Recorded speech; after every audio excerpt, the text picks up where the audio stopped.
Assalamualaikum. Bismillahirrahmanirrahim. Welcome to the Inclined Thinkers. I am Sadiq Kamar, your chemistry teacher. Today we will see how to write the chemical formula. आज हम देखेंगे कि हमने chemical formula जो है वो कैसे बनाना है। इसमें जो है वो हम डिफरेंट चीज़ों को जो है वो डिस्कस करेंगे, जिसमें हम वैलेंसी का कॉन्सेप्ट भी देखेंगे, रेडिकल का कॉन्सेप्ट भी देखेंगे, और फिर हम देखेंगे हमने पॉजिटिव वैलेंसी को किस साइड पे लिखना है, नेगेटिव को किस साइड पे लिखना है, फिर हमने उसको कंबाइन कैसे करना है, फिर फार्मूले को हमने रीड कैसे करना है, फिर हमें कैसे पता चलेगा कि फार्मूला जो है वो एक्यूरेट बना है। उसके साथ हम दो एक्टिविटीज़ भी करेंगे। ये आज के लेक्चर की जो है वो न्यू एडिशन है कि हमने आज दो एक्टिविटीज़ जो हैं वो भी ऐड की हैं। First of all, we will see how to write the chemical formula. Dear students, as we know, compounds जो होते हैं उनको chemical formula से डिनोट किया जाता है। जैसे वाटर है, ये देखें वाटर है तो वाटर का केमिकल फार्मूला जो होता है वो H2O होता है। जब हम एलिमेंट्स की बात कर रहे होते हैं तो एलिमेंट्स में जो है वो जो एलिमेंट्स होते हैं उसको सिंबल से डिनोट किया जाता है। जैसे ये देखें हाइड्रोजन है तो हाइड्रोजन जो है वो इसको, जैसे मैं इसको हाईलाइट कर रहा हूँ तो हाइड्रोजन जो है वो उसको H से डिनोट किया जाता है। इट्स मीन कि ये सिंबल है। जब हम केमिकल फार्मूला की बात करते हैं, ये देखें जैसे मैं हाईलाइट कर रहा हूँ तो वाटर जो है उसका केमिकल फार्मूला H2O होता है, और हम जैसे हमने इसको हाईलाइट किया। अब जो है हम देखते हैं कि हमने कौन कौन से स्टेप्स जो हैं वो अडॉप्ट करने हैं जब हमने केमिकल फार्मूला जो है वो उसको बनाना है। क्लियर होगी बात। जो नंबर 1 कॉन्सेप्ट है, हमने सबसे पहले एलिमेंट की वैलेंसीज़ को लेना है। जो पॉजिटिव वैलेंसी होगी वो हम लेफ़्ट साइड पे लिखेंगे, और जो नेगेटिव वैलेंसी होगी वो हम राइट साइड पे लिखेंगे। मैं फिर रिपीट कर रहा हूँ, जो पॉजिटिव वैलेंसी होगी हम लेफ़्ट साइड पे लिखेंगे, और जो नेगेटिव वैलेंसी होगी वो हम राइट साइड पे लिखेंगे। पहले जैसे ये देखें, symbols of the elements are written side by side in the order of positive ion first and negative ion later. यानी हम पॉजिटिव आयन को लेफ़्ट साइड पे लिखेंगे और नेगेटिव आयन को राइट साइड पे लिखेंगे। पहला पॉइंट क्लियर हो गया स्टूडेंट्स। मैं फिर रिपीट कर रहा हूँ कि हम जब आयन्स को लिखते हैं या एलिमेंट्स से जो आयन्स बनते हैं, जब हम वैलेंसीज़ को जब लिखेंगे, पॉजिटिव वैलेंसी लेफ़्ट साइड पे होगी और नेगेटिव वैलेंसी जो है वो राइट साइड पे लिखेगी। दूसरी बात, अगर हम इसको देखें, ये देखें मैं सोडियम की वैलेंसी को हाईलाइट कर रहा हूँ, तो देखें जो सोडियम की वैलेंसी है उसको हमने सोडियम की एक तो राइट साइड पे लिखा है और एक टॉप कॉर्नर में लिखा है। इसका मतलब ये हुआ कि हम वैलेंसी को राइट टॉप कॉर्नर में लिखेंगे, खा वो वैलेंसी जो है वो नेगेटिव हो या वो वैलेंसी जो है वो पॉजिटिव हो। हम इस पॉइंट को देखते हैं। The valency of the each ion is written on right top corner of its symbol. For example sodium है, सोडियम की वैलेंसी को हमने उसके टॉप कॉर्नर पे लिखा, राइट, पॉजिटिव है। कैल्शियम है, उसकी वैलेंसी जो है वो +2 होती है, हमने राइट टॉप कॉर्नर में लिखा। इसी तरह क्लोरीन की बात करें, उसकी वैलेंसी -1 होती है, हमने राइट टॉप कॉर्नर में लिखा। और इसी तरह जब हम ऑक्सीजन की बात करते हैं, उसकी वैलेंसी -2 होती है, उसको भी हमने जो है वो राइट टॉप कॉर्नर से लिखा। ये दो बातें हमने कर ली हैं। पहली बात, हमने पॉजिटिव आयन को लेफ़्ट साइड पे लिखा है और नेगेटिव आयन को राइट साइड पे लिखा है। दूसरा, आयन या वैलेंसी के लिखने का जो तरीका, जो उसके ऊपर चार्ज होता है उसको राइट कॉर्नर में लिखना है और वो कॉर्नर टॉप होना चाहिए। हम नेक्स्ट पॉइंट पे जा रहे हैं। उसके बाद हम क्या करते हैं कि क्रॉस एक्सचेंज मेथड के तहत वैलेंसीज़ को इंटरचेंज करते हैं। मैं फिर बता रहा हूँ, हम क्या करेंगे, जब हमने इनको आयन्स को या वैलेंसीज़ को हमने लिख लिया, फिर हम क्या करते हैं कि क्रॉस एक्सचेंज मेथड के ज़रिए हम वैलेंसीज़ को इंटरचेंज कर देते हैं।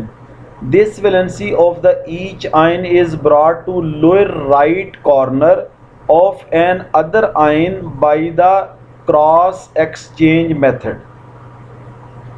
ये देखें, ये क्या बात है, ये देखें, ये सोडियम है, हम वो ये कह रहे हैं, कहने का मतलब ये है कि जब हमने वैलेंसीज लिख ली क्रॉस एक्सचेंज मेथड के तहत, जब हमने वैलेंसी को इंटरचेंज करना है तो जो नेगेटिव वैलेंसी होगी वो लेफ़्ट साइड के लिखे हुए सिंबल के राइट बॉटम कॉर्नर में आ जाएगी। पहले हमने टॉप राइट कॉर्नर की बात की है, अब हमने बॉटम राइट कॉर्नर की बात की है, बॉटम राइट कॉर्नर की। ये सोडियम है, इसकी +1, क्लोरीन की -1। अब ये देखिए, ये +1 जो है वो इस साइड पे जा रही है और क्लोरीन की जो नेगेटिव है वो सोडियम के नीचे आ रही है। इसी तरह जब हम कैल्शियम क्लोराइड की बात करेंगे तो कैल्शियम की +2 होती है, ये क्लोरीन के राइट बॉटम कॉर्नर में जा रही है, और क्लोरीन की -1 होती है, ये कैल्शियम के राइट बॉटम कॉर्नर की तरफ आ रही है। और इसी तरह जो है, जो कैल्शियम ऑक्साइड की +2 होगी और जो ऑक्सीजन है उसकी वैलेंसी -1 होगी, ये भी दोनों इंटरचेंज होगी। मैं फिर बता रहा हूँ, कैल्शियम और ऑक्सीजन में कैल्शियम की वैलेंसी +2 होती है और ऑक्सीजन की वैलेंसी जो होती है वो -2 होती है, दोनों जो है वो इंटरचेंज होती हैं। जब ये इंटरचेंज होती हैं फिर क्या होता है, ये देखें जी।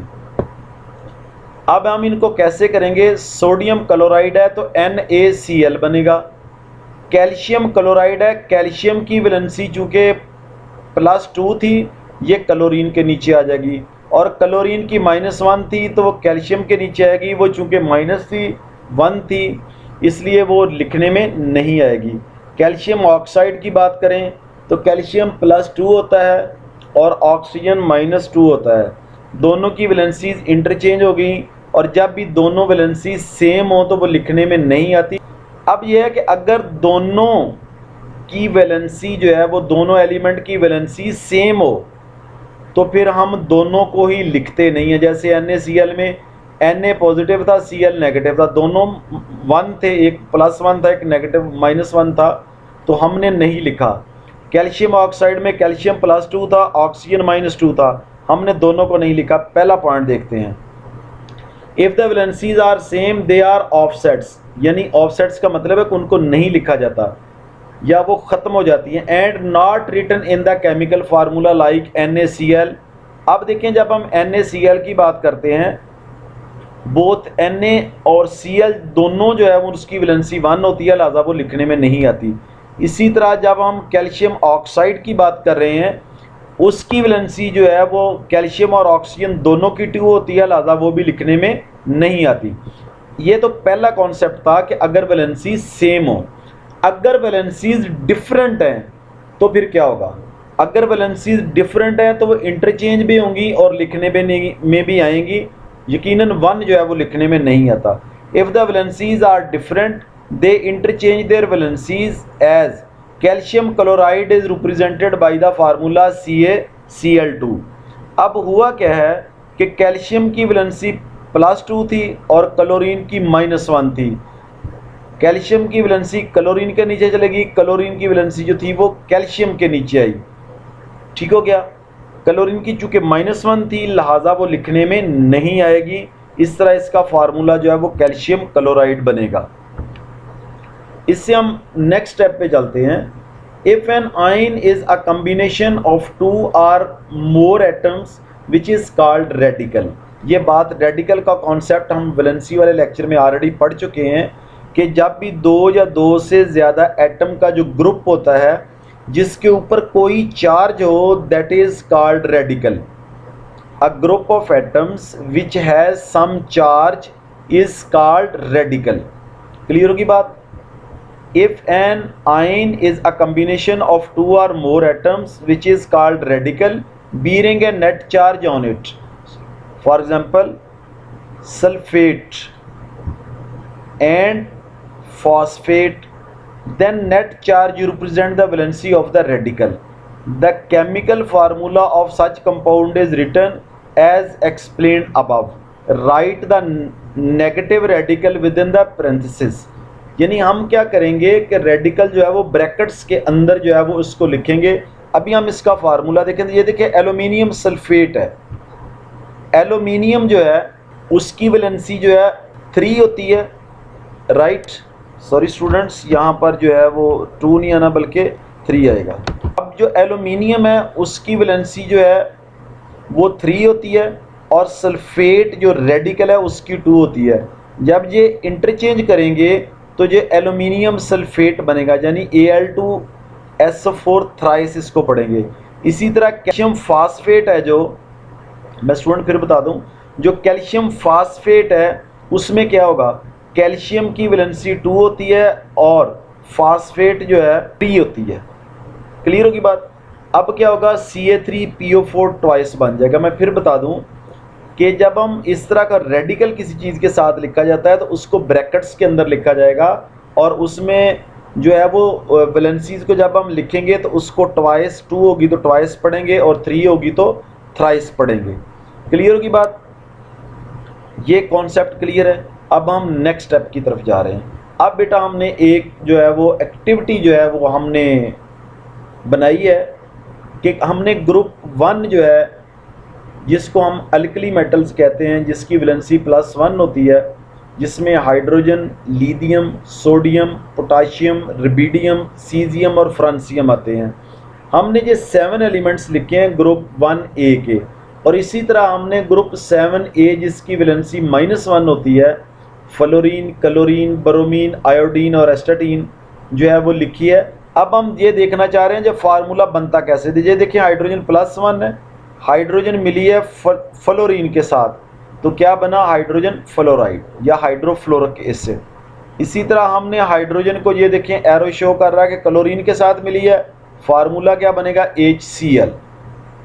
उसके बाद हाइड्रोजन ब्रोमीन के साथ मिली है, फार्मूला क्या बनेगा, हाइड्रोजन ब्रोमाइड। इसी तरह हाइड्रोजन जो है वो आयोडीन के साथ मिली है तो हाइड्रोजन आयोडाइड। ये एक छोटी सी एक्टिविटी थी जो इजीली अंडरस्टैंडेबल है, इस पे जो है वो हमें प्रैक्टिस करनी चाहिए। एक्टिविटी 2 देखते हैं अभी हमने ग्रुप 2 को लिया है, पीरियोडिक टेबल के ग्रुप 2 को लिया है, जिसको हम अल्कलाइन अर्थ मेटल्स कहते हैं, और इस पूरे ग्रुप की वैलेंसी जो है वो +2 होती है, जिसमें 6 एलिमेंट्स होते हैं, beryllium, magnesium, calcium, strontium, barium और रेडियम। इस पूरे ग्रुप की वैलेंसी जो है वो +2 होती है। हमने इसके साथ 7A ग्रुप लिया है, जिसको हम हैलोजेंस कहते हैं, यानी कि इसको साल्ट फार्मर्स भी कहा जाता है हैलोजेंस को। इसमें जो है वो टोटल 5 एलिमेंट्स होते हैं, जिसमें फ्लोरीन, क्लोरीन, ब्रोमीन, आयोडीन, जैसे कि हमने पिछली एक्टिविटी में जो है ये बात ऑलरेडी की है।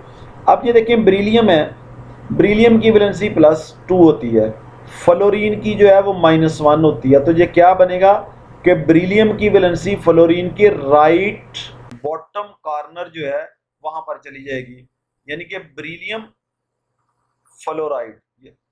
उसके बाद यानी BeF2 बनेगा। इसी बेरिलियम को हम जब क्लोरीन के साथ रिएक्ट करवाते हैं तो BeCl2 यानी बेरिलियम क्लोराइड। इसी को जो है जब हम ब्रोमीन के साथ रिएक्ट करवाते हैं तो बेरिलियम ब्रोमाइड। इसी तरह जब हम इसी बेरिलियम को आयोडाइड के साथ रिएक्ट करवाते हैं तो बेरिलियम आयोडाइड। इसी तरह रिस्पेक्टेड स्टूडेंट्स, हम और 2 ग्रुप्स की एक्टिविटी जो है वो भी मैनेज कर सकते हैं। Thank you very much students, this is very important according to the examination point of view. Inshallah, if you have any question you can ask in the comment box. Thank you very much.